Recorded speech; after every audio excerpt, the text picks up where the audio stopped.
뭐 수능에 이 즐거워지죠, 그죠? 아주 그 장소도 너무 좋고, 밥도 맛있고, 사람도 좋고, 보니까 교재도 나누시면서 또 많은 것을 배우고 이 자리에 많이 나와서 지금부터는 그 예배 역사에 대해서 강의를 진행해보려고 하는데, 사실 이 1000년 이상이 걸리면서 이렇게 예배가 지금 오늘까지 이어졌잖아요. 예배 순서가 우리에게 주어졌는데, 이것을 1시간 반에서 2시간 사이에서 이걸 다 설명을 해낸다는 것이 참 쉽지 않습니다. 뭐 이렇게 역사라는 게 항상 그렇잖아요. 예컨대 화채설 보면 언제 갑자기 탁 생겨나는 게 있어요. 역사 속에서 계속 이렇게 여러 사건들 되면서 이게 형성되어 오는 거거든요.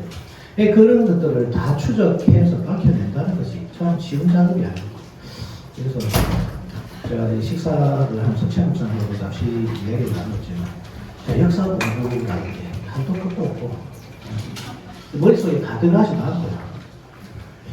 일단은 제가 할 수 있는 데까지 제가 이 강의를 하겠습니다. 여러분들에게 일단 유익이 되었으면 좋겠고, 다른 것보다 우리가 지금 드리고 있는 예배가 어떤 기준에서 지금 이 예배 순서가 있는지, 또 그것이 과연 정통성이 있는지, 또 정통성이 없다면 또 어떻게 우리가 정통성을 쫓아서 바른 예배 순서를 확립할 수 있을지, 이런 것들을 함께 고민해보면서 나눴으면 좋겠습니다.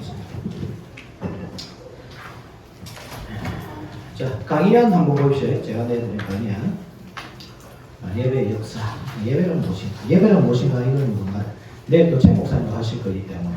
그렇지, 아마 접근 방법은 조금 다를 수도 있습니다. 이 상황에 따라 좀 다르게 할 수 있습니다. 자, 예배란 무엇인가? 예배란 하나님께서 사람을 언약 안에서 만나는 행위입니다. 사람이 하나님께 무엇인가 해드리는 시간이 아니라 하나님이 사람을 위해 오시는 사건입니다. 요 정의가 중요하죠. 왜냐하면 근대주의 이후로 예배의 중심이 사람으로 나갔거든요. 그래서 구도자를 위한 예배, 많이 들어봤죠, 그죠? 구도자를 위한 예배. 사람을 위한 예배 시간으로 많이 바뀌었습니다. 이것이 이 예배의 본질에서 얼마나 떠나 있는지 알 수 있는 겁니다. 예배는 하나님께서 오시는 사건입니다. 그래서 사람이 하나님을 위해서 무엇을 해드린다, 이 개념을 여러분들 보여줘야 됩니다.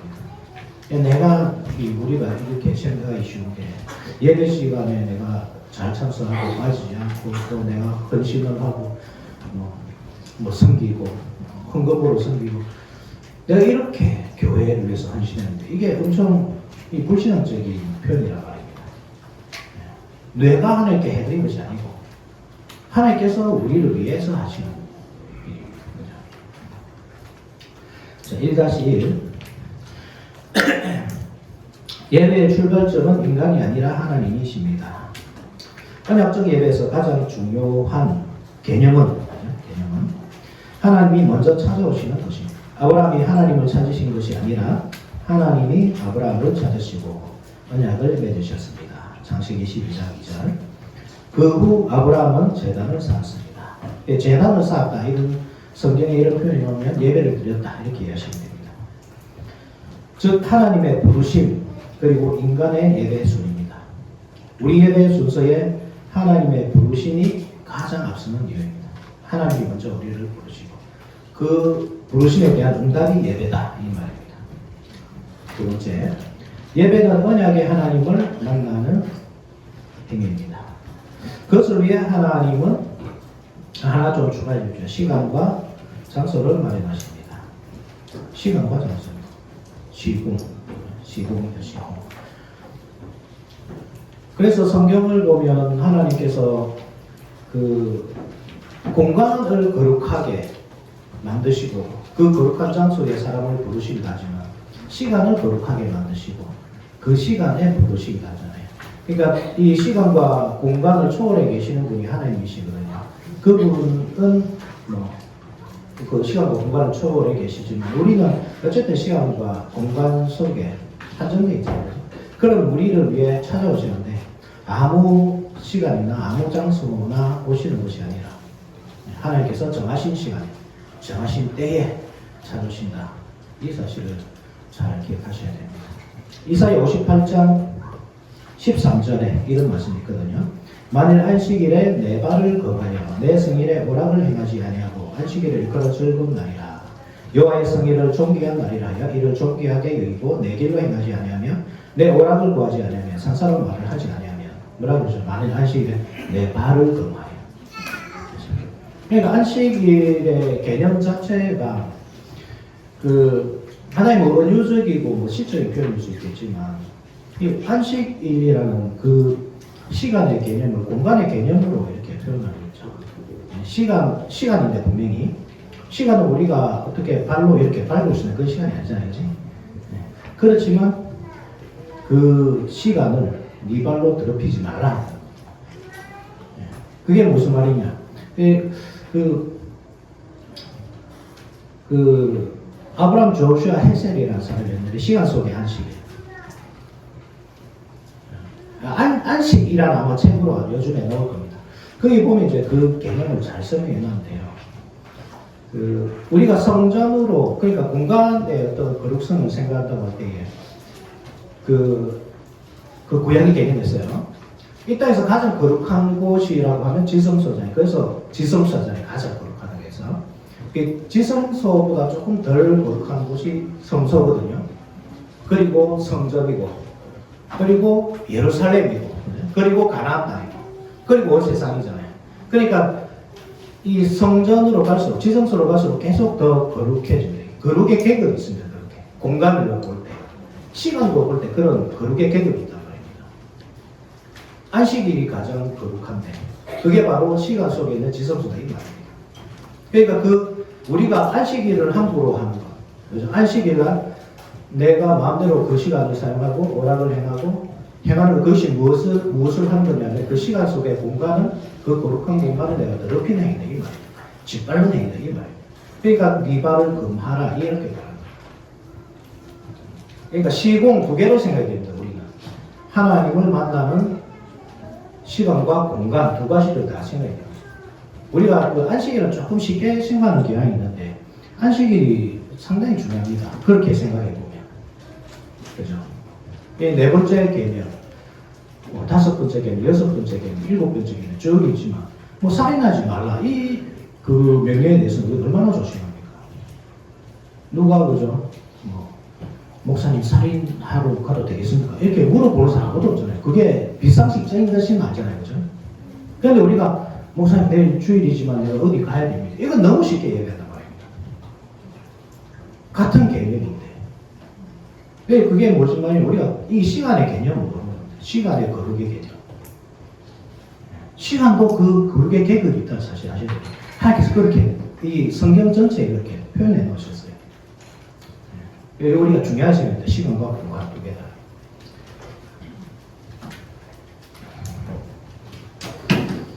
그래서 이 공간의 개념에서 에덴 동산이 가장 먼저 나오죠. 에덴 동산 빠졌습니다. 이 강의하면서 생각해 보니까 빠졌더라고요. 에덴 동산에서 족장들의 장막으로 넘어가고 성막, 성전, 교회. 이것은 단순히 종교적 장소의 발전이 아닙니다. 하나님께서 자기 백성 가운데 거하시기 원하시는 사실을 장소를 통해 보여주셨습니다.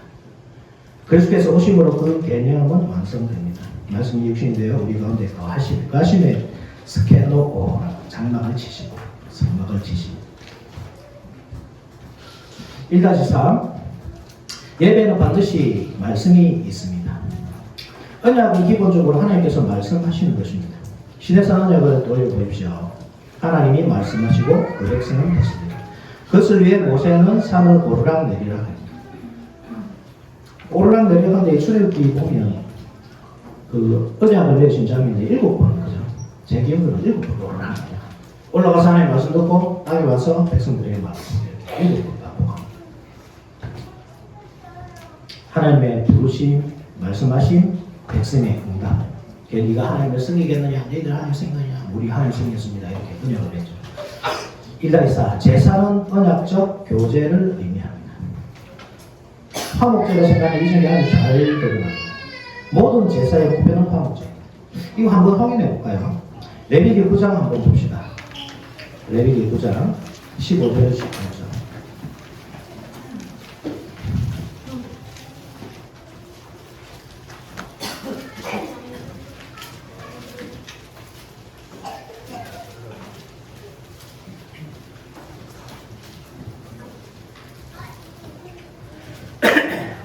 (15절에서) 18절 한번 보십시오. 혹시 옆에 있는 사람은 조금 줄 좀 끌면서 보셔야 됩니다. 자, 15절 보시면 그가 또 백성의 예물을 드리되 곧 백성을 위한 속죄제의 염소를 가져다가 잡아 전과 같이 죄를 위하여 드리고 속죄제 가져 먼저 드리죠. 또 번제물을 드리되 규례대로 드리고 속죄제 위에 번제물을 드립니다. 또 소제를 드리되 그 중에서 그의 손에 한 움큼을 채워서 아침 번제물에 더하여 제단 위에서 부스러고 또 백성을 위하는 화목제물에 수수와 수양을 적으매 아론의 아들들이 그 피를 그에게로 가져오니 그가 제단상에 보여. 이 순서를 한번 보십시오. 속죄제, 속죄제 속건제, 그죠? 속죄제 속건제 가져오죠. 그리고 번제, 그리고 소제, 그리고 화목제입니다. 이 제사의 목표가 화목제입니다. 하나님과 화목하는 게 목표입니다. 그래서 속죄가 가진 것이 번제, 헌신의 제사, 나의 모든 것을 드린 것이 번제다. 소제, 선물의 제사, 하나님께 선물을 그렇게 이제 화목이 일어납니다. 하나님과 화목. 그 화목이 일어났다는 표현은 뭘 하죠? 하나님과 식사해야죠. 그게 화목제물의 특징입니다. 하나님께 드리고 일부는 드리고 일부는 하나님께서 주십니다. 우리에게. 그래서 그것을 나눠 먹습니다. 하나님 앞에서 식사하고 이웃과 나눠 먹고 그게 성찬의 개념입니다. 그러니까 그리스도께서 우리의 화목제라고 하실 때 물론 우리를 위해 화목제를 드리셨다 그럴 수 있지만 그게 대표성으로 볼 때요 그 다 들어있는 겁니다. 모든 제사 속죄제, 번제, 소제, 화목제 다 들어있는 겁니다. 예수님께서 화목을 이루셨기 때문에 그래서 그 예수님의 살과 피를 우리가 하나님 앞에서 먹죠. 그죠? 예수님은 하나님께 자신을 드리셨습니다. 하나님은 그 예수님의 살과 피를 우리에게 나눠주십니다. 그것을 하나님 앞에서 먹고 또 이웃과 나눠 먹습니다. 그게 성찬의 개념이죠. 그죠? 화목의 개념. 화목제는 하나님과 백성이 화목하고 식사를 나누는 제사입니다. 동시에 이웃들과 화목하고 식사를 나누는 자리입니다. 이 정신이 성찬식에 그대로 나타납니다. 1-5 언약에는 예배에는 언약 갱신의 성격도 있습니다. 매 예배 시간은 언약이 갱신되는 시간입니다. 하나님은 말씀하십니다. 나는 늘 애굽 땅 종대 들여서 나는 늘 애굽 땅 종대 들여서 이르매 내 하나님을 아니라. 우리는 하나님께 응답합니다. 우리는 하나님의 백성입니다. 그래서 예배의 순서는 언약적으로 이해해야 됩니다. 예배로의 부름입니다. 하나님께서 언약의 백성들을 부르십니다. 언약 주권자를 소환하는 거죠. 이 고대 언약을 맺는 방식, 보통 예배를 고대 언약을 맺는 방식으로 설명하는 분이 있는데 제프리 마이어스라는 제프리 마이어스 더 로즈 서비스라는 그게 한국어로 번역되는 것입니다. 거기 보면 이제 이렇게 고대 불동 예배 순서, 고대 불동 언약 순서, 예배 순서를 그렇게 보는 그 학자입니다. 그래서 어쨌든 그 예배 자체가 그 언약을 맺는 고대 근동에서 조약을 맺는 그 대왕과 봉신 사이 조약을 맺는 그 순서로 이렇게 되어 있다. 그래서 예배로 부르면 언약 당사자를 부르는 거예요. 대왕이 딱 임재해가지고 야 신하야 일로 와봐라 이렇게 하는 겁니다. 그게 예배의 본리입니다. 중간에 빠졌습니다. 십계명 교도 있잖아요. 이제 십계명 교도. 예. 그 언약의 기준이거든요. 언약의 기준. 그러니까 네가 이 언약을 잘 지켰냐 그것을 물어보는 시간이 십계명 교독의 시간입니다. 십계명 교독을 할 때 우리는 찔림을 받죠. 살해하지 말지니라 했는데 우리는 이웃을 미워했잖아요. 그러니까 항상 찔림을 받는 겁니다. 십계명 교독에서. 내가 언약에 불신실한 자이구나. 그래서 뭘 합니까? 죄를 고백하죠. 언약에 근거해서 용서를 구합니다. 그때 우리의 대왕이신 하나님은 사죄를 선언해 주십니다. 네 죄가 사함받았다. 그리고 새로운 말씀을 주시죠. 그죠? 성경 봉독 설교. 이게 보통 우리는 성경 봉독의 중요성이 별로 중요하게 생각하는데 사실 성경 봉독이 우선 중요합니다. 성경 봉독은 하나님께서 직접 말씀하는 시간입니다. 그래서 이 옛날 그 교회 초대기 요즘에도 좀 이 보수적인 교회에서는 성경 봉독 시간이 따로 있지만 구약 성경 한 장, 신약 성경 한 장 따로 있습니다. 그 이런 시간이 성경 봉독. 우리는 예배 시간이 너무 길기 때문에 길어지기 때문에 보통 생략을 하죠. 생략하는데 성경 봉독은 설교와 다르게 하나님께서 직접 말씀하시는 그 시간. 그래서 성경 봉독을 할 때 우리는 하나님의 음성을 듣는 겁니다. 그 시간. 그리고 설교는 그 말씀을 이제 해석해서 하는 거기 때문에 이건 또 하나님 같은 하나님의 말씀이라도 조금 성격이 다르다. 그래서 성경 봉독 설교예요. 다시 언약의 교정을 주는 겁니다. 네가 이 말씀대로 살아라. 네가 나의 백성이라면 이 말씀대로 살아야 돼. 이렇게 주는 겁니다. 그리고 그 응답으로 찬송하죠. 찬송. 그리고 하나님께 기도하고. 찬송과 기도가 이렇게 떨어져 있다는 게 이게 하나의 순서가 있다는 거예요.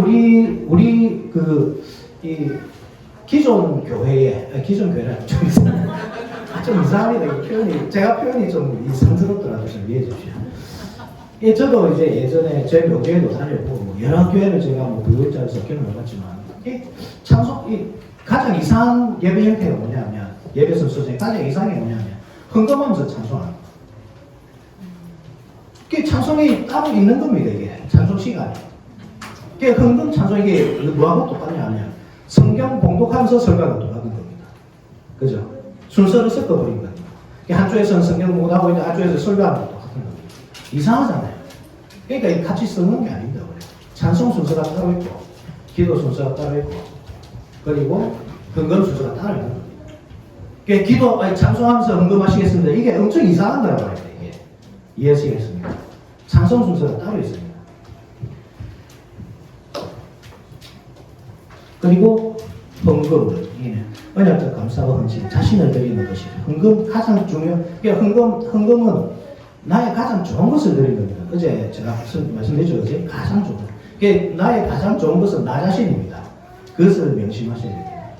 나는 나 자신을 드리기 때문에 항상 이상으로 갑니다. 이러면 그것도 이상한데 내 자신을 드리면 되지. 하나님 나로 만족하셔야지 뭐. 여자친구에서 내가 바로 선물이야. 그러다 뺨 맞고 헤어집니다. 헤어집니다. 그 총각들 잘 얘기해야 됩니다. 그 마음은 그 물질에서 드러나잖아요. 내가 정말 아끼고 사는 사람에게는 아끼지 않잖아요. 그래. 나 자신이 드리는 게 가장 중요한데 근데 내가 가장 사랑하는 게 내가 그 마음을 표현할 수 있는 가장 좋은 게 무엇인가 생각해보면 답이 나오겠죠. 그리고 이제 성찬을 하는 겁니다. 성찬. 이게 이제 화해가 됐다 이 말입니다. 여기까지. 화해가 이루어졌기 때문에 하나님께서 우리를 식탁으로 초대해 주시고 함께 식사를 나눈 겁니다. 우리와 함께. 이 성찬이 참 중요한 것이 이거죠. 하나님과 내가 이제 화해가 됐구나. 이제 하나님의 식탁에 나를 초대해 주시고 먹이시고 입히시는구나. 이것을 느끼는 시간이기 때문에 너무나 중요한 시간입니다. 축도 언약의 복을 선포하는 겁니다.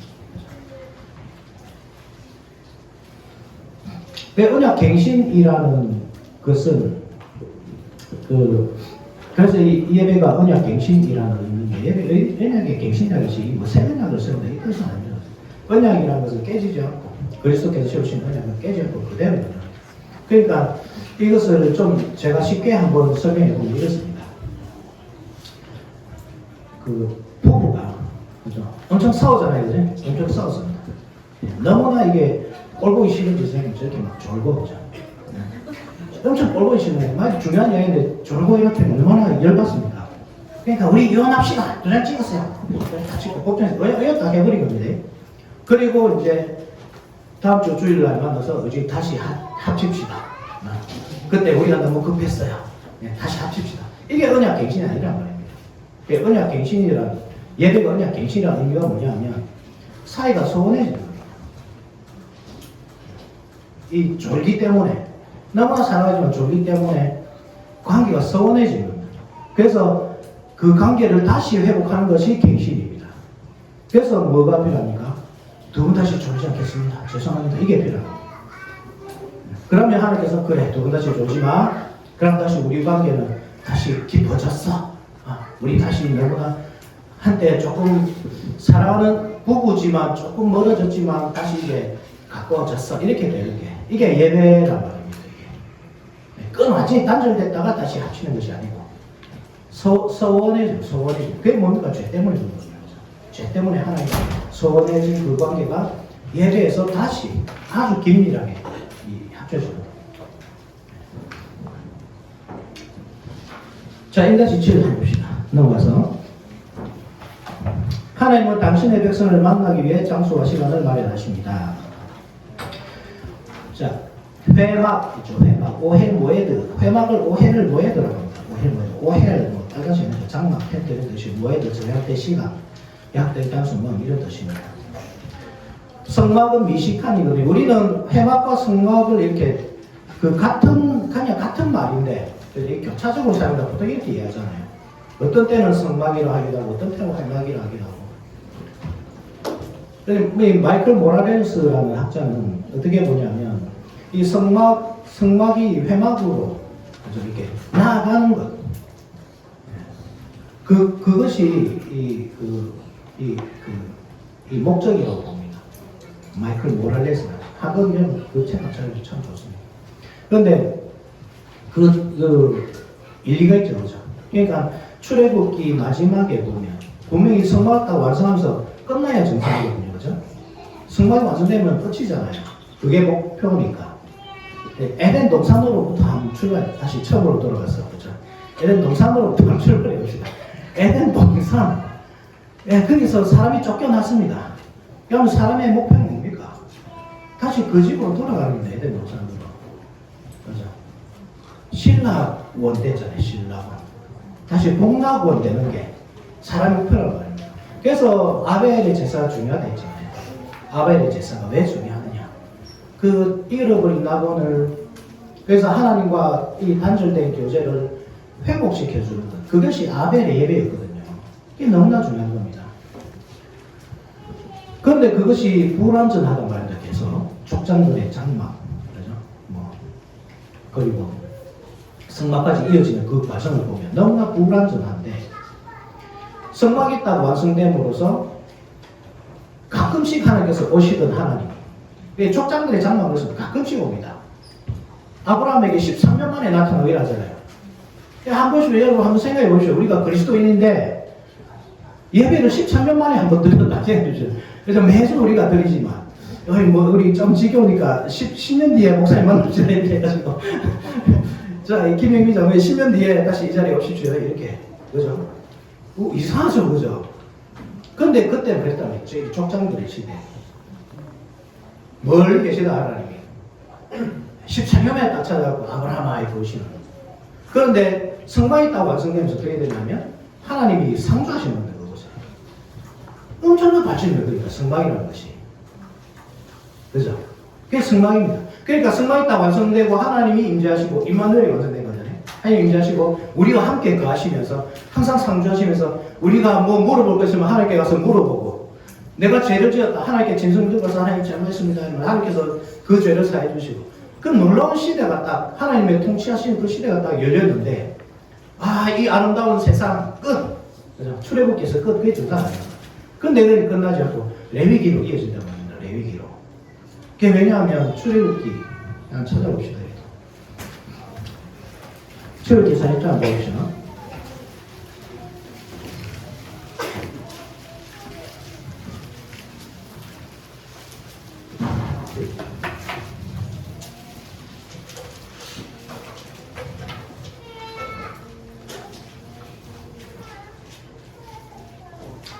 시 34절 35절 같이 한번 봅시다. 34절 35절 시작.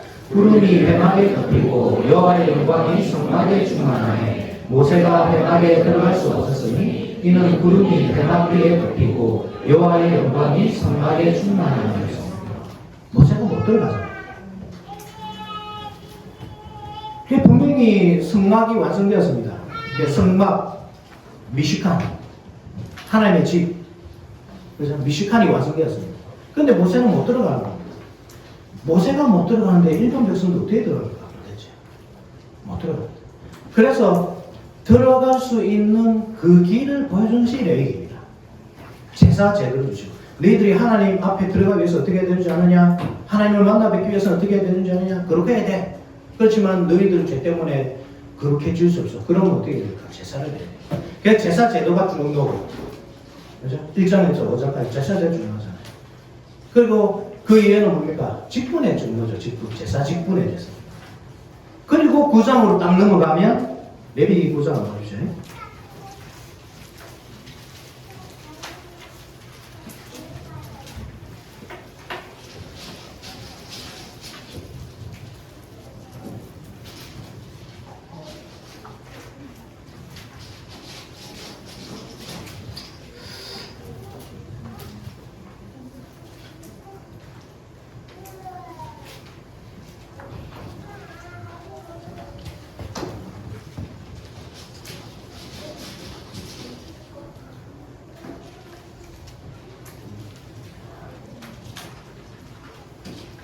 구장에 이게 표시가 없는데, 이거 다 읽을 수도 없고,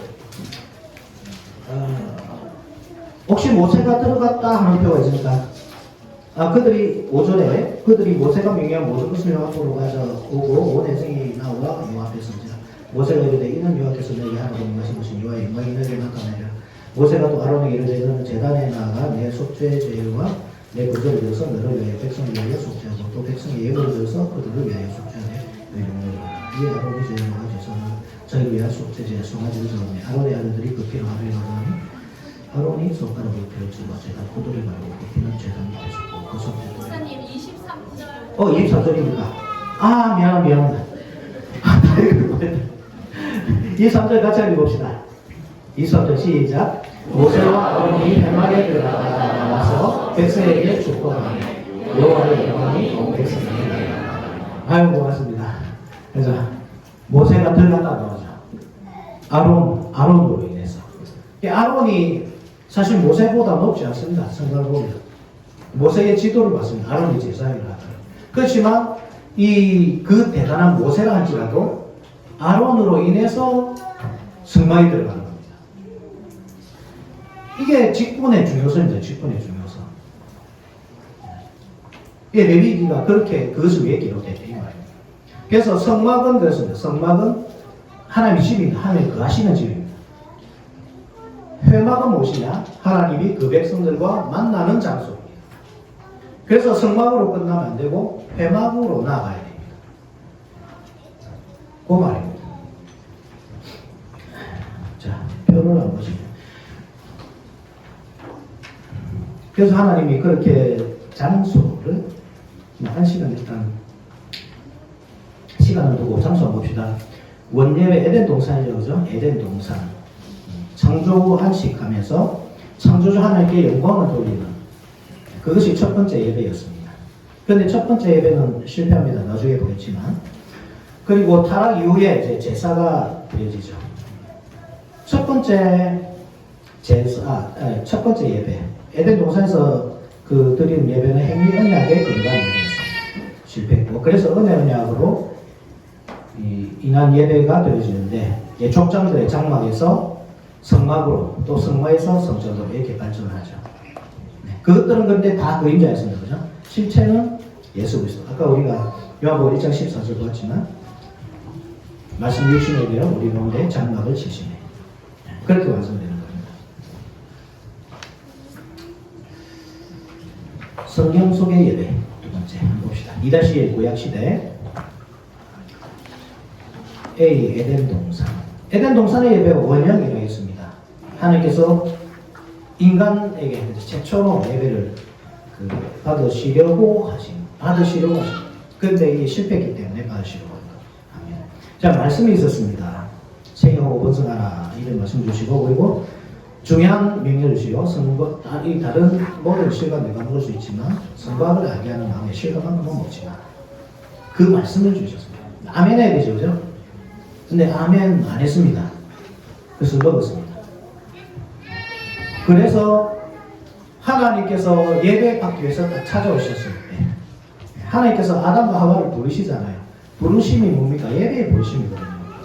언약의 그 대왕이신 하나님께서 자기의 백성을 부르시는 겁니다. 예배에서. 그래서 아담이 어디냐 딱 부르는데 하나님 제가 여기 있습니다 해야 되는데 나무 뒤에 숨어버립니다. 그래서 그 예배가 더 이상 진행되지 않습니다. 이 찬송이 없죠. 하나님께 마땅히 돌려드릴 찬송이 없습니다. 기도도 없습니다. 그죠? 성찬도 없습니다. 원래 성찬이 뭡니까? 생명나무 실과. 생명나무 실과를 먹고 하나님 앞에서 먹고 영원한 삶을 사는 것. 그것이 하나님의 뜻이었지만 이게 없어지는 것. 축복도 없습니다. 예배 전체가 실패합니다. 그래서 은혜 언약으로 넘어갑니다. 하나님께서 원시 복음을 주시고 여자 우선에 대한 약속을 주시고 이제 은혜 언약을 시작합니다. 이 족장들의 장막입니다. 족장들의 장막은 항상 에덴 동산을 바라보고 있다는 사실 기억하셔야 됩니다.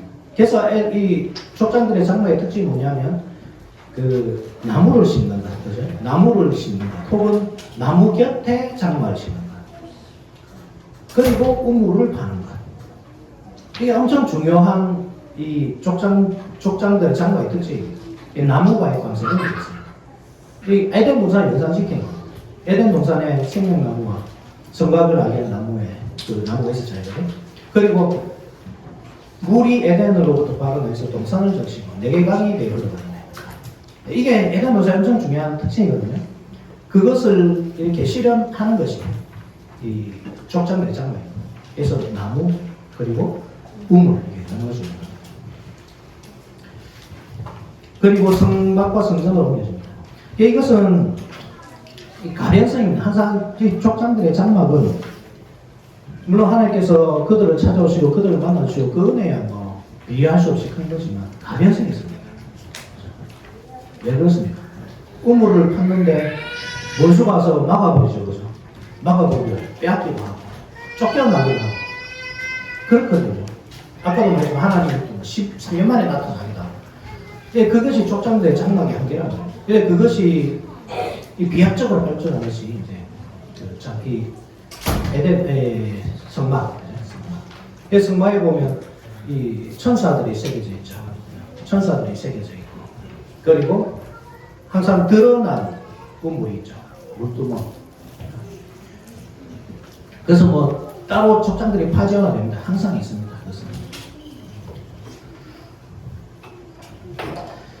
자, 성막과 성전의 예배를 한번 봅시다. 그래서 이 예배 순서가 있다 이 말이 아닌데 이게 제가 지금 여기 기록해 놓은 것은 예배 순서를 말하는 것이 아니고 예배 요소 이런 예배 요소들이 있었다.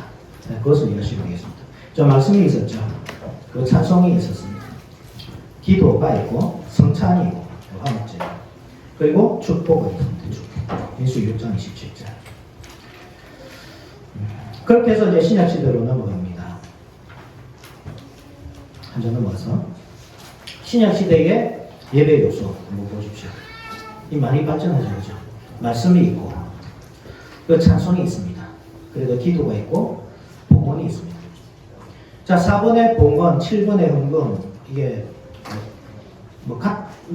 이게 왜 따로 있습니까? 이게 따로 있습니다, 그죠? 봉헌과 헌금. 이 봉헌이라는 것이 뭐냐? 이것이 그 성찬에 대한 봉헌입니다. 그러니까 그때는 지금 우리 그 목사님이 직접 사시죠, 그죠? 땅을 사고 토대를 사고 이거를 이제 직분자들이 준비를 하지만 초대교회 시대에는 직접 가져왔으면 되겠어요. 하는 사람. 같이 한번 찾아볼까요? 고린도 전서 11장 봅시다. 고린도전서 11장.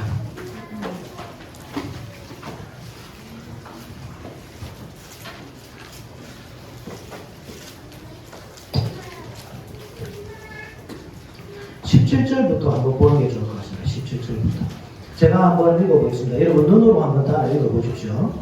내가 명하는 이 일에 너희를 칭찬하지 아니하나니 이는 너희의 모임이 유익이 못되고 도리어 해로움이라. 먼저 너희가 교회에 모일 때에 너희 중에 분쟁이 있다 함을 듣고 어느 정도 믿거니와 너희 중에 파당이 있어야 너희 중에 옳다 인정함을 받을 자들이 나타나게 됩니다. 그래서 너희가 함께 모여서 주의 만찬을 먹을 수 없으니 이는 먹을 때에 각각 자기의 만찬을 먼저 갖다 먹으므로 어떤 사람은 시작하고 어떤 사람은 취하리라. 자기의 마차를 가지고 오죠. 그죠? 이게 봉헌이란 말입니다. 이게. 너희가 먹고 마실 집이 없느냐? 너희가 하나님의 교회를 업신여기고 빈궁한 자들을 부끄럽게 하느냐? 내가 너에게 무슨 말을 하랴? 너희를 칭찬하랴? 이것으로 칭찬하지 않으라. 그러니까 지금 사도 바울이 분노하는 이유가 뭡니까? 꾸짖는 이유가 뭐죠? 빈궁한 자들을 놔두죠. 그죠? 그러니까 자기들끼리 가지고, 이 부자들이 갖고 와서 아주 한상 가득 차려놓을 때는 자기 먹고 마시고 취하고 있는 거예요. 이 가난한 자들은 이제 뒤에 옵니다. 가난한 자들이 왜 뒤에 오겠습니까? 보통 노예들이죠. 노예들, 종들. 그러니까 이게 이 주인이 주일이라고 해서 안 쉬잖아요. 주인이 뭐 합니까? 주일날 사냥 가죠. 사냥 가고 낚시 가고. 그냥 종들이 따라가는 겁니다.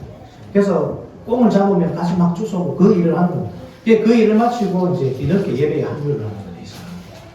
그럼 그 예배 자리에서는 이미 먹고 마시고 취해 있는 거예요. 부자들은. 그것을 보여주고 있는 겁니다. 그리고 한번 계절 보십시오. 23절에 내가 너희에게 전한 것은 주께 받은 것이니 곧 주 예수께서 잡히시던 밤에 떡을 가져서 축사주고 떼어 이르시되 이것은 너희를 위한 내 몸이니 이것을 행해 나를 기념하시니 19회 동안 그와 같이 잔을 가지시고 이르시되 이 잔은 내 피로 씹은 새 명이니 이것을 행하여 마실 때마다 나를 기념하셨으니 너희가 이 떡을 먹으며 이 잔을 마실 때마다 주의 죽으심을 그가 오실 때까지 전하는 것입니다. 이게 성찬의 의미다. 너희들 부자들끼리 모여서 먹고 즐기는 것이 성찬의 의미가 아니고 이것이 바로 성찬의 의미다. 28절 사람이 자기를 살피고 그 후에야 이 떡을 먹고 이 잔을 마실지니 주의 몸을 분별하지 못하고 먹고 마신 자는 자기의 죄를 먹고 마시는 것입니다. 보통 전통적인 해석은 이것을 우리가 예수 그리스도의 살과 피의 의미를 잘 이해해야 됩니다. 죄가 있는 채로 나오면 안 된다. 이래야죠. 근데 문맥을 보십시오. 문맥이 뭡니까? 빈궁한 자를 돌보지 않는 것. 빈궁한 자를 돌보지 않는 것, 그것이 주의 몸을 분별하지 못하고 먹고 마시는 것. 문맥에서 그렇습니다. 물론 이게 전통적인 해석을 나갈 수 있죠. 왜냐하면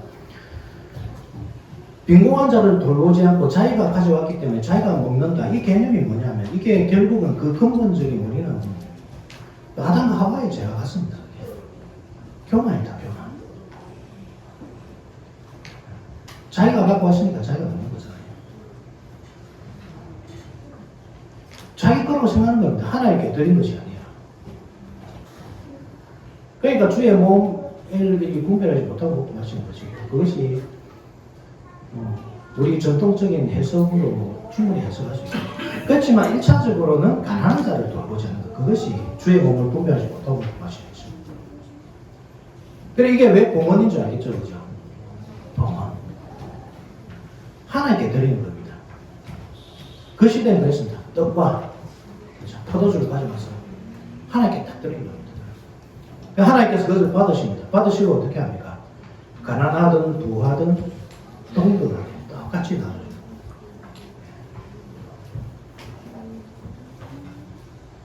동등의 균등이 법칙이 지금 성사시겠습니다.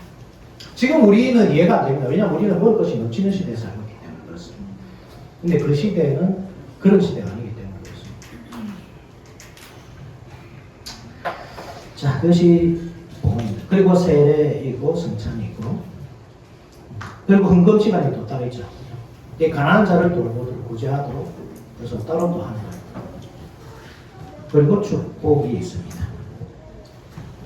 예배 순서가 아닙니다. 제가 분명히 말씀드립니다. 예배 순서가 아니고 예배 요소다. 이런 요소들이 있었습니다. 신약시대에. 자, 초대교회 시대로 가봅시다. 초대교회 예배는 회당 예배를 이었습니다. 왜냐하면 초대교회 구성원들이 유대인들이었거든요. 대부분 개종한 유대인들이었습니다. 그래서 회당 예배를 그대로 가져와서 했습니다. 처음에. 순교자 유스틴 저스틴 영어 발음은 저스틴 하기로 아니면 유스티누스 이래 하든지 그죠? 왜 유스틴을 했을까요? 유스티누스 저스틴 변증서 또 하나 더 하십시오. 이게 더 있습니다. 히폴리투스의 사도 전승 등의 자료를 토대로 이 예배 순서가 구성되었습니다. 학자들에서 제가 구성된 거. 저도 책을 참고합니다. 자, 한번 봅시다. 1부, 2부로 나눠지죠. 그죠? 1부, 2부. 어떻게 나눠집니까? 말씀 예배와 성찬 기도 예배. 이렇게 나눠집니다. 자, 1부 말씀 예배. 예배의 시작에 대한 선언 및 파단. 감독이 이렇게 말합니다. 주께서 여러분과 함께 하시기를 빕니다. 회중들은 감독에게 이렇게 응답합니다. 당신에게도 함께 하소서. 그리고 성경 공독을 합니다. 구약. 시편 혹은 찬송을 부르죠.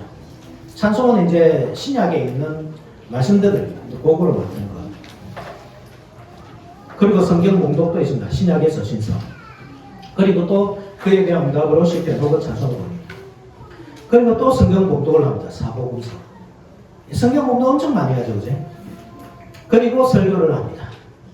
야, 이 정도 됐으면 이제 거의 막 기절합니다. 현대의 성도들 같은 거. 근데 이 시대는 다 일어서서 예배 드렸다는 것을 기억해 상기해 봅시다. 구약에 한 장 읽고 찬송 부르고 신약 한 장 읽고 찬송 부르고 신약은 2번 또 합니다. 그죠? 이쯤에서 다 쓸 때 그때 이제 자 이제부터 설교 시작했습니다. 가가적인 순수한 거지. 그렇지만 이때 은혜가 넘치다. 그리고 세례받지 않는 자들은 돌아갑니다. 요게 이제 그 미사의 그 권은 미사의 시작이 이렇게 됩니다.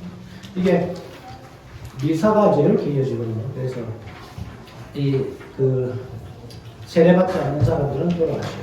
이게 미사가 그 디스미설입니다. 디스미설 해체 돌아가요. 그리고 남은 사람들끼리 이제 성찬합니다. 그래서 2부 예배 이어지는 겁니다. 2부 예배 성찬과 기도. 기도도 한번 보십시오. 1부 예배는 기도가 없었죠, 그죠? 이것도 특이하죠. 초대교회에서 2부에 기도가 있습니다. 왜냐하면 불신자는 기도에 참여할 수가 없었기 때문입니다. 회중은 성령으로 그리스도의 기도 사역에 동참한다고 이제 봤기 때문에 그 성령이 없는 불신자들은 이 기도 사역에 참여할 수 없다 이렇게 봤다.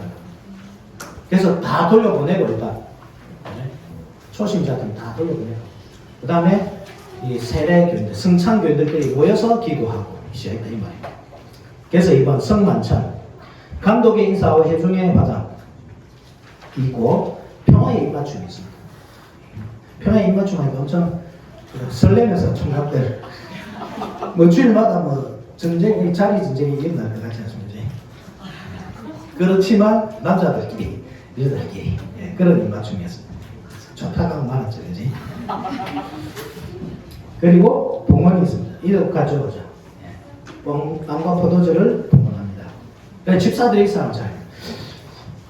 한번 보십시오. 집사들이 상을 차리고 포도주는 은잔 안에 붓습니다. 서로 대화하고 기도합니다. 감독과 집사가 떡을 뗍니다.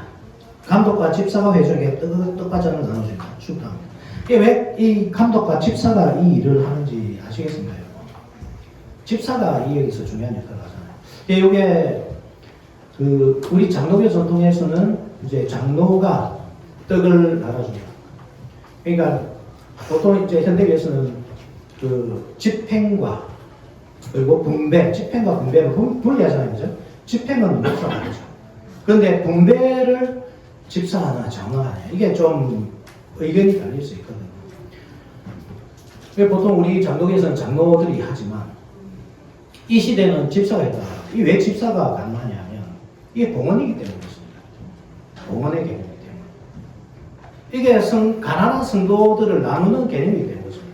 그래서 감독과 집사가 되지만 감독의 그 역할 안에 장로 역할이 포함되어 있겠죠.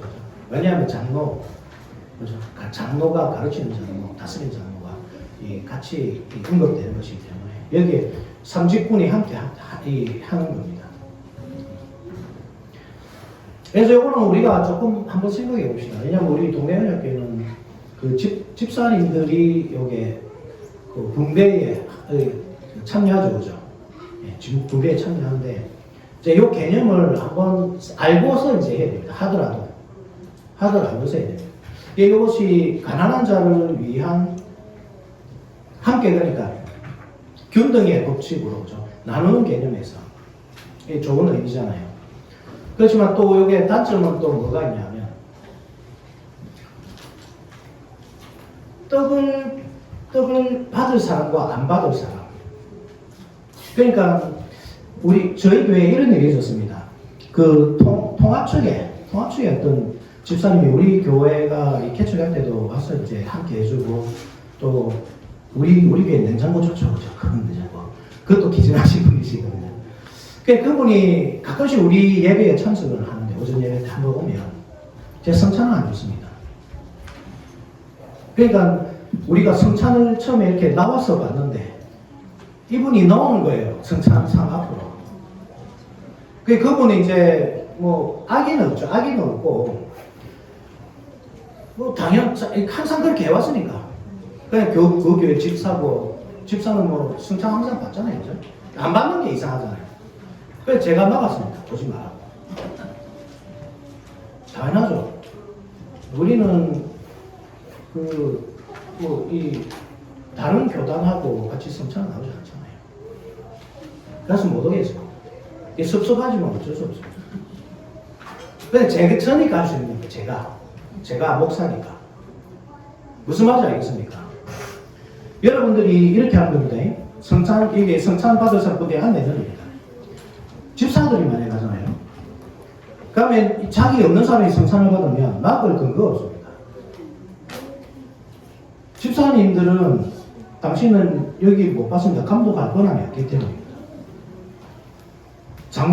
그래서 장로가 가는 겁니다. 장로가 가서 이 자격이 안 되는 사람이 받으려고 할 때 당신이 자격이 없습니다. 이렇게 막을 수 있습니다. 그래서 장로가 가는 겁니다. 그런데 이게 다 약속이 되어 있다.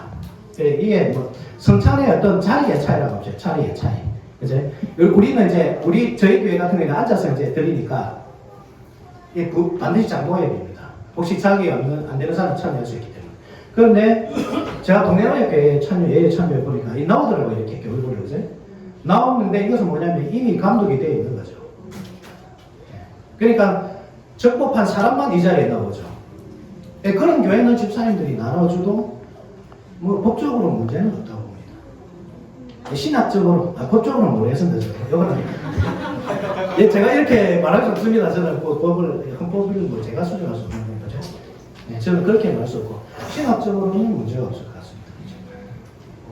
이거는 한번 토론은 나중에 한번 해봅시다. 모여가지고. 그래서 혹시 우리 교회는 형편상 집사들이 이 분배하는 일, 이게 실행은 목사가 반드시 해야 됩니다. 이것은 뭐 집사가 할 수 없습니다. 그렇지만 분배하는 일에 집사가 참여해야 된다. 우리 교회 형편상. 그렇게 하면 자리 문제, 이걸 반드시 약속을 하고 가야 됩니다. 앉아있으면 그게 구분이 안 됩니다. 어려울 수 있습니다. 문제가 어려워질 수 있습니다. 그런데 앞으로 나가지고 혹은 따로 성찬상에 같이 앉아서 성찬을 드리는 사람만 따로 앉는다. 그러면 충분히 가능할 수 있을 것 같습니다.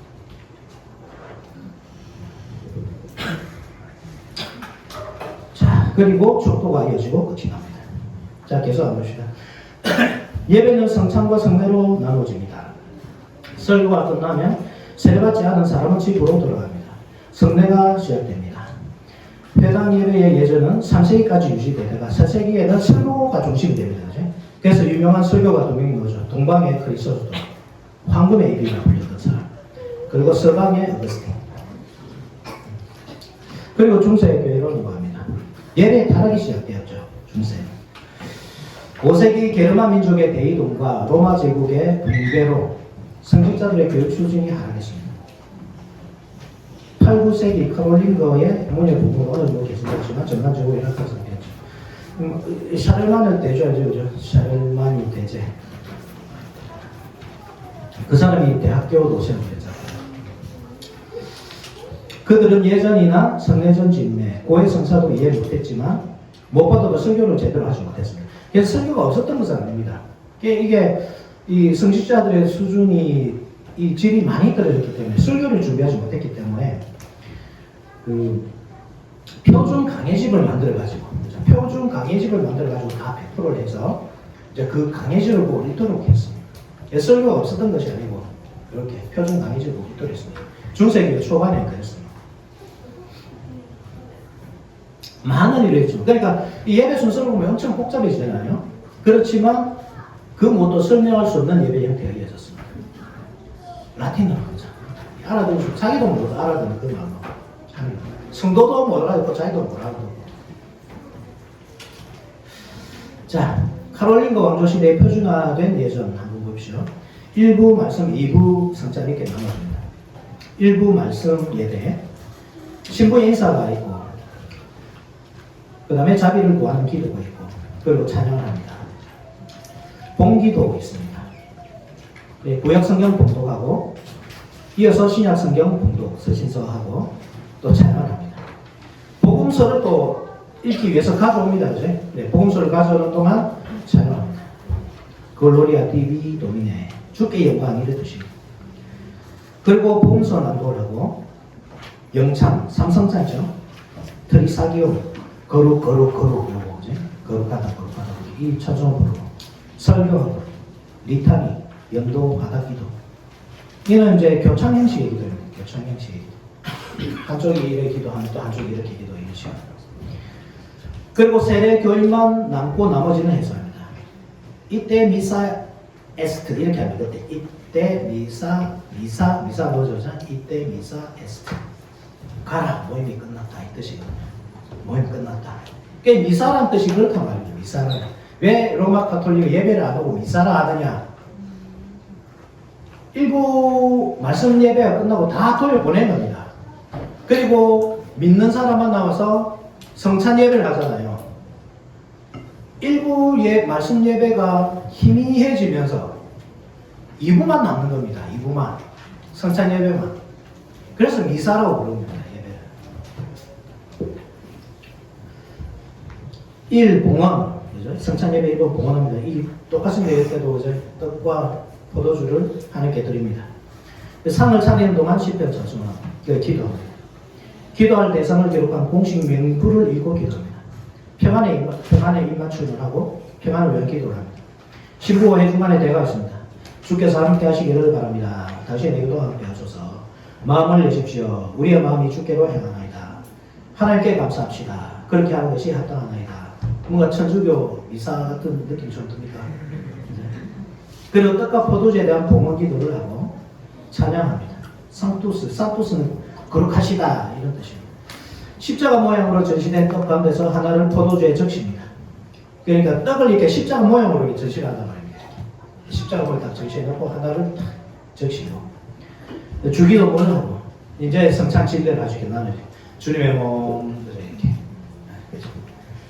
그리고 감사하기도 하고 부제가 해산을 합니다. 여기도 이제 해산을 하는 거죠. 집에 가라 이렇게.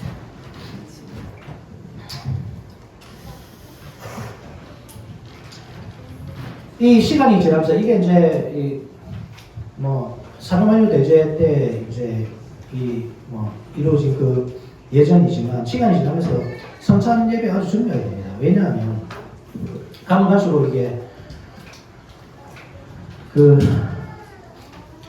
이 말로 하는 것, 순련을 하는 그것을 할 능력도 또 알아들을 수 있기 때문에 이 뒤로 시간이 흐르면서 계속 미사에 보이는 것에 이제 집중하시야. 보이는 것에 집중을 시작하고 그리고 이때 또 무슨 문제가 생기냐면 이 성찬식이 성례인지 아니면 제사인지 이것도 논쟁이 또 일어나셔야 합니다. 이 성찬이냐 논쟁, 이 제사냐. 그러니까 성찬이라고 하면 다 참석해야 됩니다. 참석 안 하면 의미가 없습니다. 근데 제사라고 하면 그냥 보는 것만으로도 의미가 있거든요. 구약시대의 제사를 한번 들어보십시오. 제사장이 손을 막 때리잡고 오잖아요. 그때 이 성도들은 보잖아요. 그게 참여하는 것이잖아요. 근데 보면서 은혜를 받을 수 있잖아요. 그러니까 이거 문제가 있는 겁니다.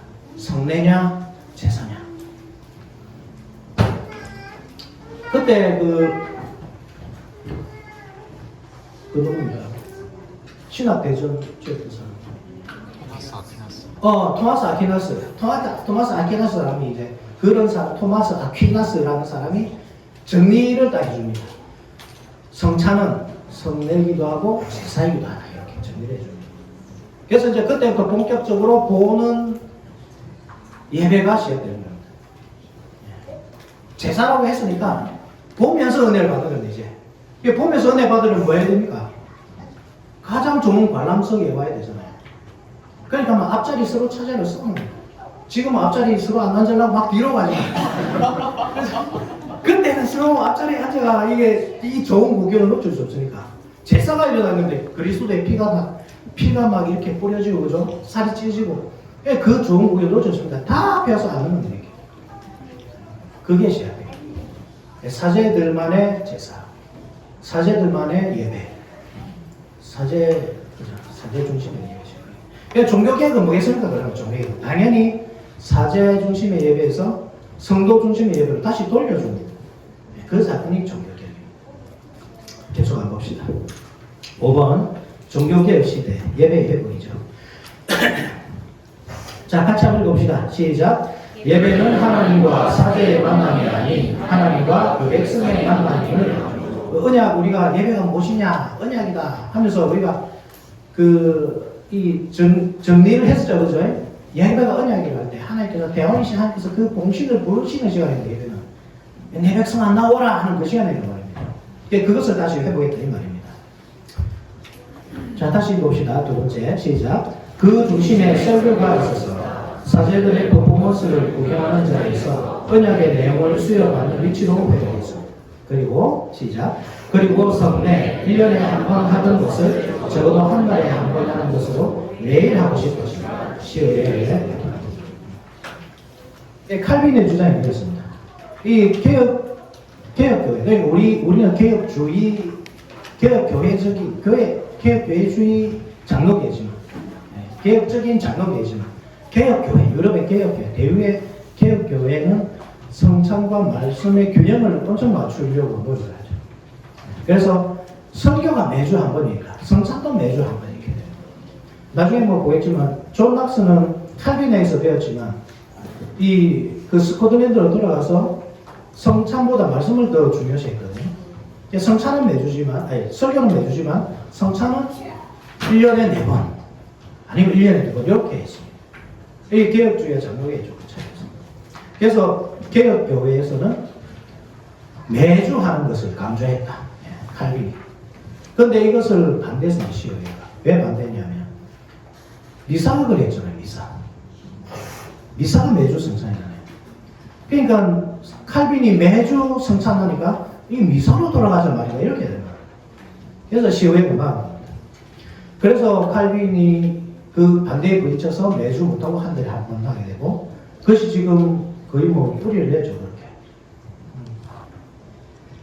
제가 경험했던 바로는 그렇습니다. 한 달에 한 번 성찬식을 하고 성찬식을 하면 그 성찬에 엄청 많은 시간을 드립니다. 이렇게. 성찬 교리도 같이 막 읽고 설교는 엄청 짧아요. 그때는 한 달에 한 번 하니까 엄청 짧고 이제 성찬에 대한 그 식을 길게 이렇게 그래 어쨌든 정신은 그렇습니다. 매주.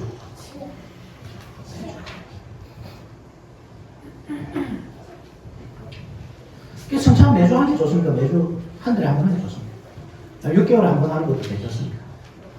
우리는 어쨌든 좋은 독서의 후예들이니까 한 달에 2번 정도, 1년에 2번 정도도 뭐 괜찮겠어요. 어떻게 생각합니까? 성찬식을 사실 매주 하게 되면 좀 뭐 매너리즘에 빠지기도 하고 실제로 그렇게 주장하는 교수님도 있고 어제 목사님하고 좀 대화를 나눴습니다. 매너리즘에 빠지고 그 의미도 모르고 그런데 우리가 그 성찬의 의미를 잘 이해하면 사실 이게 매주 하는 게 맞습니다. 뭐 이제 뭐 말씀이 매주니까 이 균형이 맞아야 되잖아요. 그죠? 이 들리는 말씀이 매주니까 보이는 말씀은 매주 하는 게 맞다. 이 균형이 맞아야 된다. 이것도 맞는 접근이지만 사실 우리가 은혜의 방편이라고 할 때 말씀과 성례와 기도 이렇게 말하지만 성례에 대해서는 사실 자신 있게 말 못합니다. 그죠? 여러분들이 어떻게 개인적으로 은혜 누리십니까? 이러면 저는 말씀과 성례와 기도로 은혜 누립니다. 이렇게 잘 못하죠. 집에 와서 성례를 어떻게 합니까? 내가. 그래서 내 혼자 내 머리 얹고 바가지 얹고 이렇게 세워주고 뭐 이렇게 뭐 갱신합니까? 혼자서 이렇게 바가지 얹고 이렇게 혼자서 이제 밥 한 수확 떠서 주님의 몸 이렇게 먹고 뭐 그런 의미는 아닐까 그죠? 그러면 우리가 성찬의 은혜는 어떻게 누립니까? 말씀과 기도는 우리가 한단 말이에요. 집에 와서 말씀도 읽고 기도도 하고 그렇게 하면서 그렇지 말씀과 기도가 은혜의 방편이지. 그러니 성례는 이렇게 좀 외면이 되죠. 그래서 성찬이라는 것이 우리가 하나님 앞에서 하는 것이기도 하지만 이웃과 나누는 것이라는 것을 기억하셔야 됩니다. 그래서 성찬의 은혜를 우리가 어떻게 누리느냐? 여러분들이 이웃과 즐거운 교제를 통해서 누려요.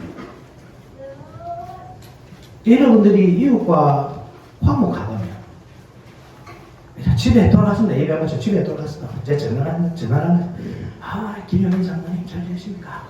그죠? 기도 제목 있습니까? 혹시 여정 있는 거 없습니까? 이러면 기쁘지 않습니다. 이 교제가. 은혜가 안 됩니까? 됩니다. 그렇죠. 그래 되잖아요. 그게 은혜 방편이 되는 거예요. 이게. 그러니까 우리가 왜 그 은혜의 방편으로서 성례를 우리가 일상에서 못 누리느냐? 우리가 그냥 하나님과 나의 관계로 생각하는 거죠 항상. 함께 나누는 게 사실은 화목제라는 것이 이웃과 나누는 건데. 그리고 우리가 국을 끓일 때 뭐 소금을 너무 많이 넣어가지고 너무 짜게 돼가지고 물을 붓다가 막 이렇게 갑자기 막 한 12분 돼버렸어요.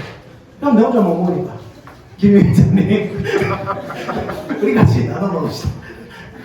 같이 식사를 줍시다. 웃으러 하는 말이지만 그렇게 나누면서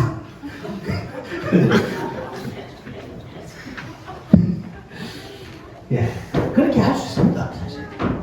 우리가 너무 교제를 한정되게 하고 내가 친한 사람하고만 친하고 내하고 좀 급이 많아야 교제를 하고 큰 교회에서 정말 사람이 많거든요. 내하고 급이 맞아야 교제를 하고 그래서 큰 교회 가보면 학벌로 나뉘고 직업별로 나뉘고 그게 교회를 할 수 있습니까? 나는 아볼로 받아, 나는 바울 받아. 그게 교회를 할 수 있습니까, 여러분? 그러니까 은혜의 강편을 못 누립니다. 은혜가 없는 겁니다. 내가 말씀을 읽고 기도를 하는데 이상하게 은혜가 없는 거예요. 마음이 그냥 그 사람만 생각하면 그냥 막 스트레스 받고 막 교회에서 내가 은혜를 받았는지 안 받았는지 막 모르겠고 그냥 기분이 싱숭생숭하고 왜 그런 현상이 생기죠? 이 성찬을 바르게 못 누린 겁니다. 혹시 여러분 담이 없는지 돌아보셔야 되는데 우리 조그마하잖아. 우리 교회 솔직히 여러분도 그렇고 우리 교회도 그렇고 동네 교회도 그렇고 김해 개혁자매도 그렇고 별로 안 많잖아요. 여기서 우리가 하나 되지 못한다고 그래요. 성찬인데 성찬 떡이 막 찢어지지만 그렇지만 떡이 찢어져서 떡이 파괴된다 이러면 여러분 아무런 신비가 안 납니다. 성찬 속에 그 떡이 파괴되는 너무 연약한 그 떡이 무슨 그리스도 몸이라 할 수 있습니까? 떡이 파괴되죠. 자를 때. 그죠? 오늘 제가 6등분 했습니다. 그럼 그 파괴된 채로 끝납니까? 그리스도 몸이 분리된 채로 끝납니까? 아닙니다. 그 떡이 우리 속에 들어갈 때 그것이 다시 힘을 발휘합니다. 성령께서 힘을 발휘해가지고 띠를 만들어 하나로 확 묶어버리는 겁니다. 그게 성찬입니다. 성찬. 우리 한 몸이 되어버리는 겁니다. 그리스도의 떡으로 말미암아서 그리스도의 그 피로 말미암아서. 그러면 우리가 어떻게 편을 나누고 급을 나누고 내하고 맞는 사람 찾아서 교제를 하고 그래서 연약한 성도들에게 상처를 주고 그런 성도들이 교회 와서 은혜를 못 누리게 하고 분명히 말씀도 듣고 기도도 하지만 스트레스 받으면서 집에 가게 만들고 당연히 은혜가 없죠. 성찬 여러분 은혜 방편 맞잖아요. 그죠? 은혜 방편 맞습니다. 그래서 일상에서 누리십시오. 일상에서 늘 누리십시오. 성도의 교제를 통해서 깊은 교제를 통해서 그리스도의 사랑으로 사랑합니다. 말로 하지 말고 진짜로 그렇게 사랑하시오. 서로 사랑하시오. 그러면 정말 은혜 받습니다. 그러면 진짜.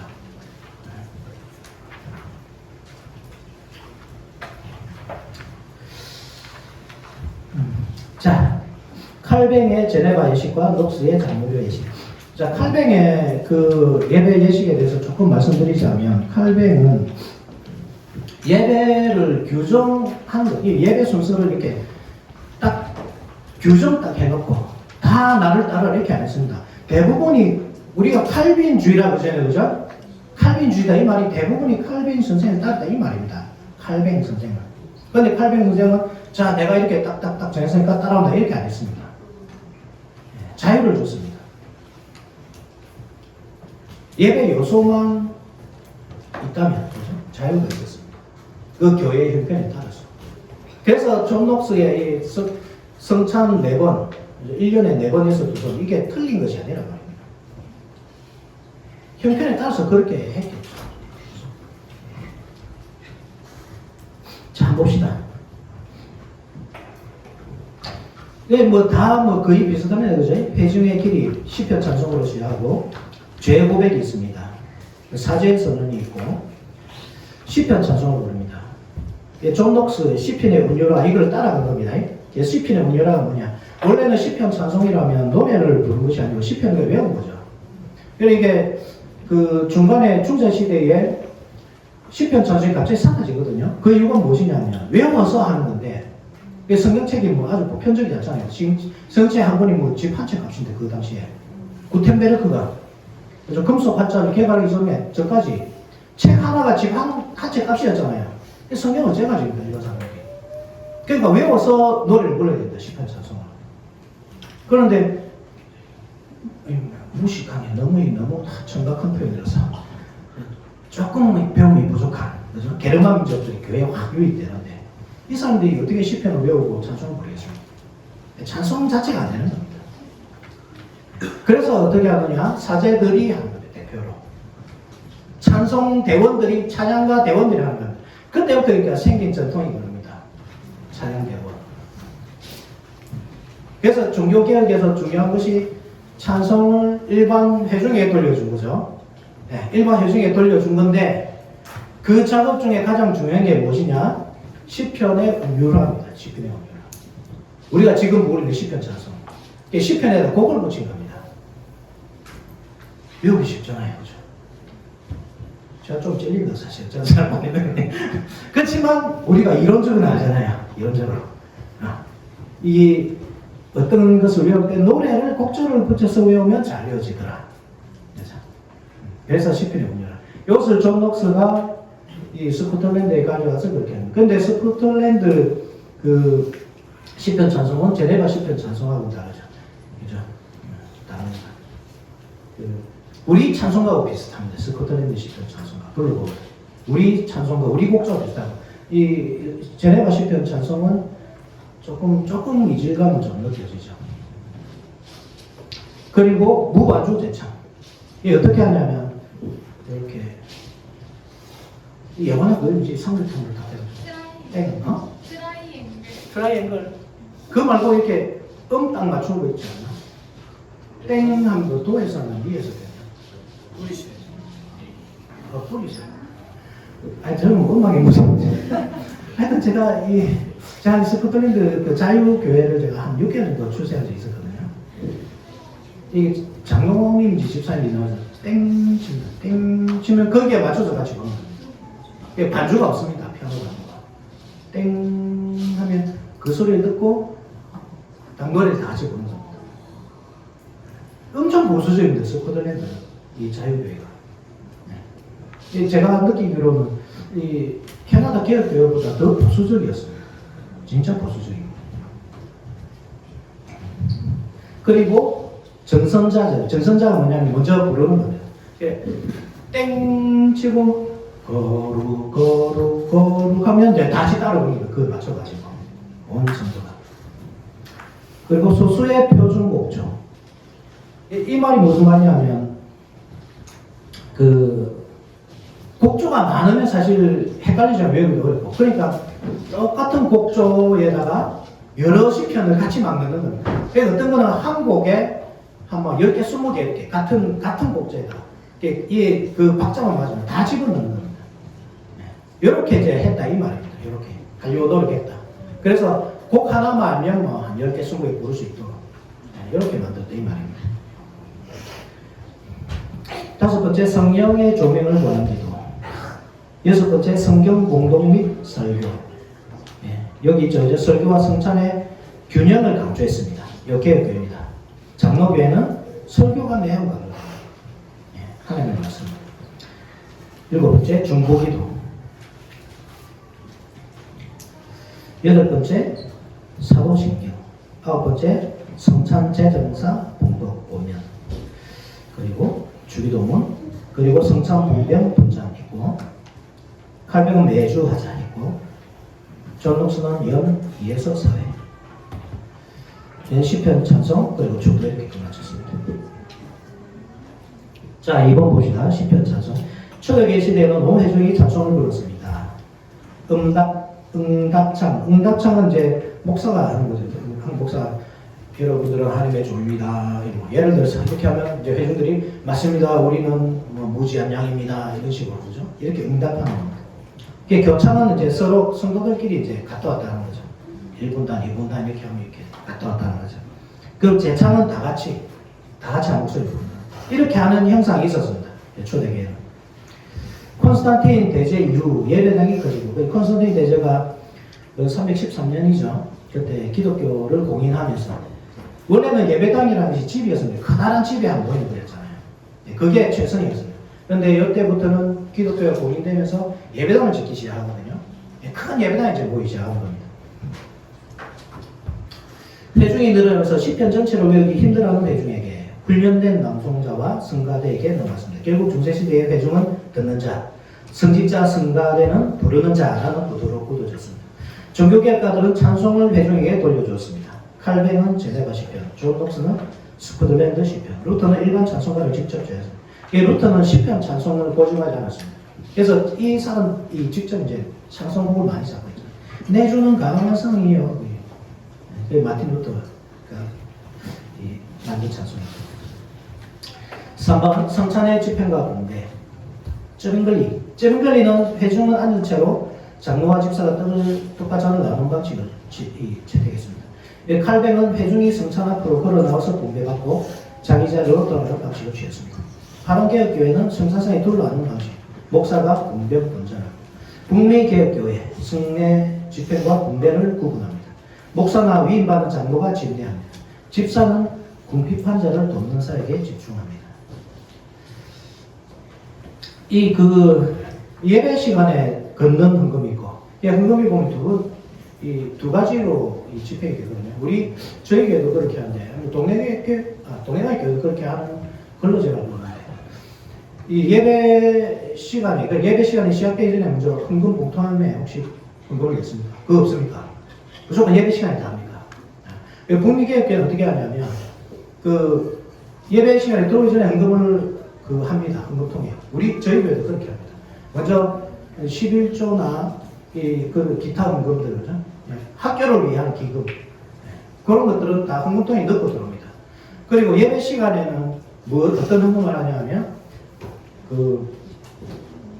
구제를 위한 헌금, 거기에만 집중합니다. 그래서 그 헌금을 이제 집사들이 도는 거죠, 이렇게. 구제를 위한 헌금이기 때문에.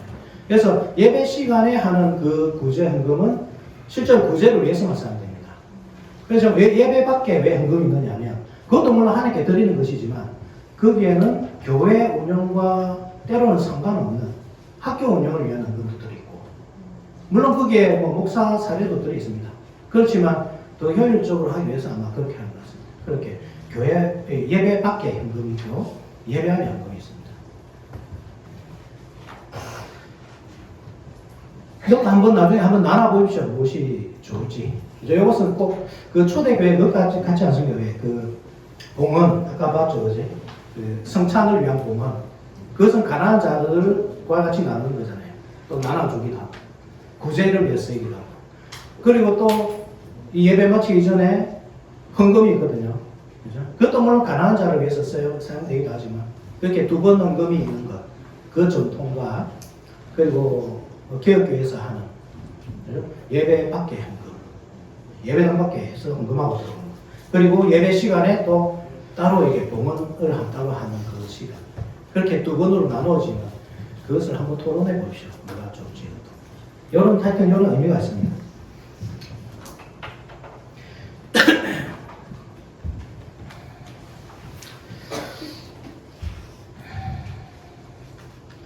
국리개혁교회 성례 집행과 분배를 구분하고 목사나 위임받은 정도가 집내 집사는 공표받은 자를 돕는 사이지.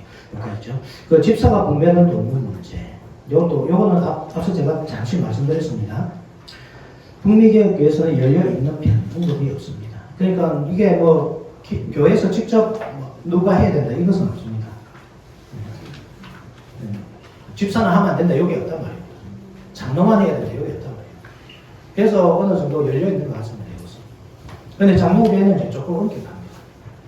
이것은 아까도 말씀드렸지만 감독의 문제이기 때문에 이 성찬에 합당하지 않는 사람이 먹고 마시는 문제, 그것을 막을 수 있는 권한이 있는 사람이 그 장로이기 때문에 그래서 장로가 하는 걸 이렇게 그렇게 엄격하게 합니다.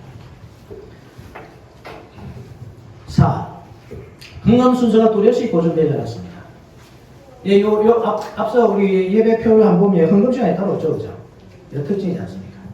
왜 이렇게 없느냐 이 말입니다. A. 구제 헌금은 다원적이었습니다. 제네바에서는 구빈원이 운영되는데 그 재원은 시정부 예산, 벌금 수입, 기부금, 자선물품 판매 등은 여러 가지였습니다. 그러니까 가난한 자를 구제하는 일을 교회가 한 것이 아니고 시의회에서 했다 이 말입니다. 사회복지청 그런 거죠 지금에. 그러니까 따로 이제 구제헌금 안 했다 이 말입니다. 그렇지만 그 시대를 이해해야 됩니다. 그 시대에는 제네바 시 자체가 큰 교회였습니다. 하나의 교회 공동체였습니다. 이걸 이해하셔야 됩니다. 자, B. 목회자 사례비 재원도 헌금이 아니었습니다. 당시 제네바를 비롯한 여러 종교개혁 도시에서 목사 사례는 대개 구로마 가톨릭 교회 소유였던 성직록. 성직록이 뭐냐면 그 직분, 그죠? 그 사제라는 그 직분에게 대대로 이렇게 주는, 그러니까 직분 자체에 매여 있는 재산이거든요. 교회 재산이고 부동산. 혹은 뭐 누가 죽으면서 이렇게 교회 기부를 하면 그게 성직록이 맞게 되는 거예요. 이게 뭐 제가 만약에 목사다 그러면 누가 이렇게 뭐 집을 흥분하겠습니다. 그 제 것이 되는 것이 아니고 김해기업 장로교회 목사가 그것을 가지고 있습니다. 그래서 저는 목사직이 있을 때는 그것을 제가 쓸 수 있습니다. 그것을. 그렇지만 제가 태어나면 그건 못 씁니다. 그 다음 오는 목사가 쓰는 겁니다. 그게 성직록이라는 겁니다. 그것을 다 압수한 겁니다. 시의회에서. 압수해가지고 목사들에게 나눠준 겁니다. 그러니까 헌금이 따로 필요 없었던 겁니다. 자, 근대 서상과 예배. 이건 한번 읽어보십시오. 이게 쉽게 말해서 뭐냐면, 근대 이 계몽주의, 그죠? 계몽주의, 인이 들어가듯이 아니죠, 안으로 빛이 들어가다. 그런데 사실은 뭐 어두워진 시기죠, 오히려. 중세 시대가 어둡다, 자기들은 인라이트먼트 이렇게 한다지만, 사실 하나님을 배제한 그 운동이기 때문에 뭐 어두워진 시기, 영적으로 어두워진 시기였습니다.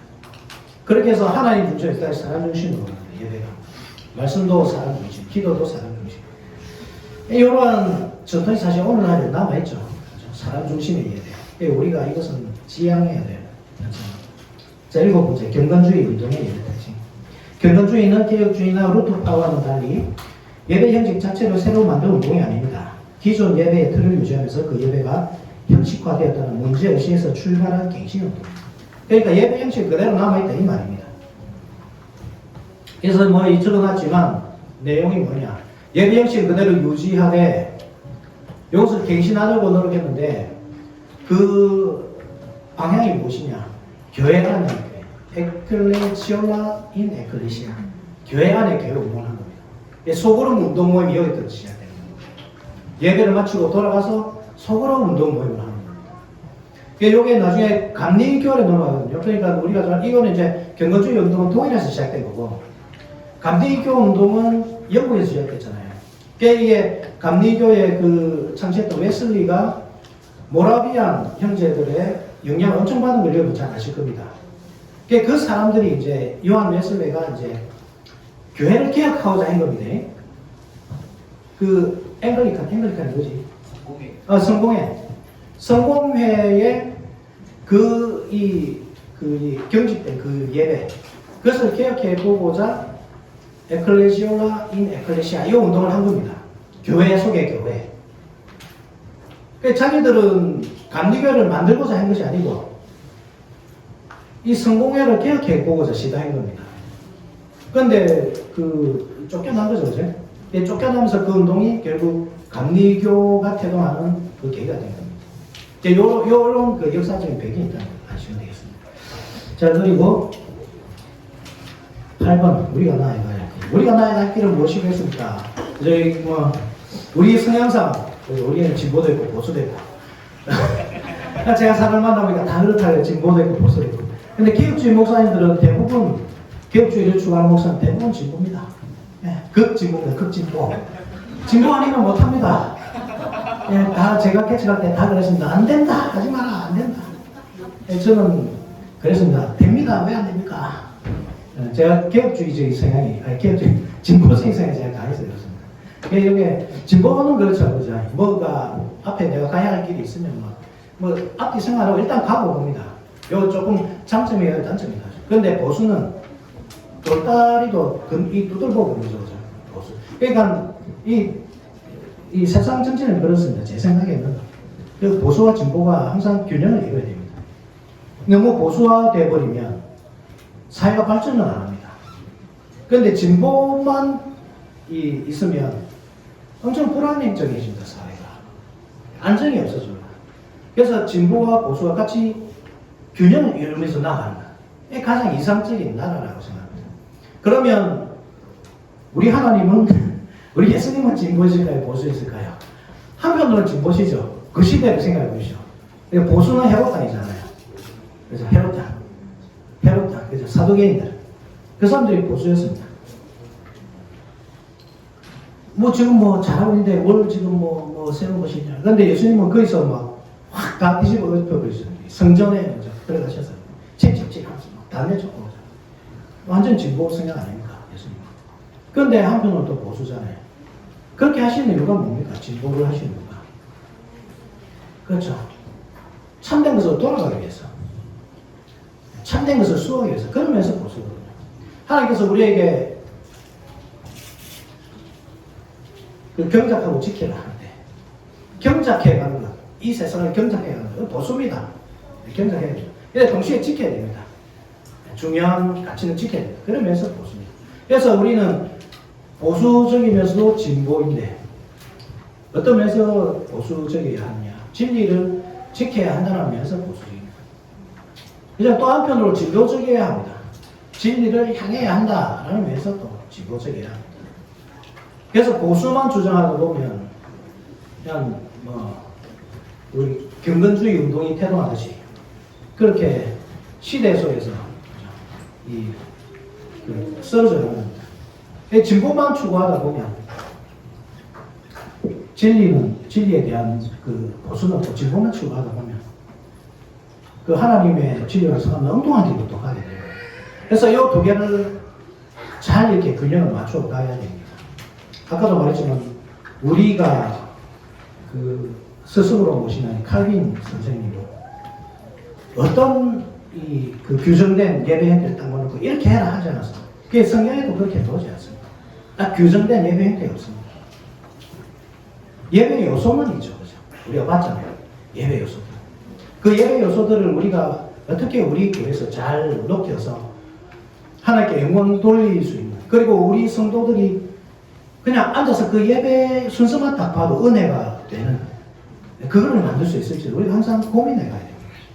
고민해 가면서 진리는 지키면서 고민해 가면서 고쳐가야 됩니다.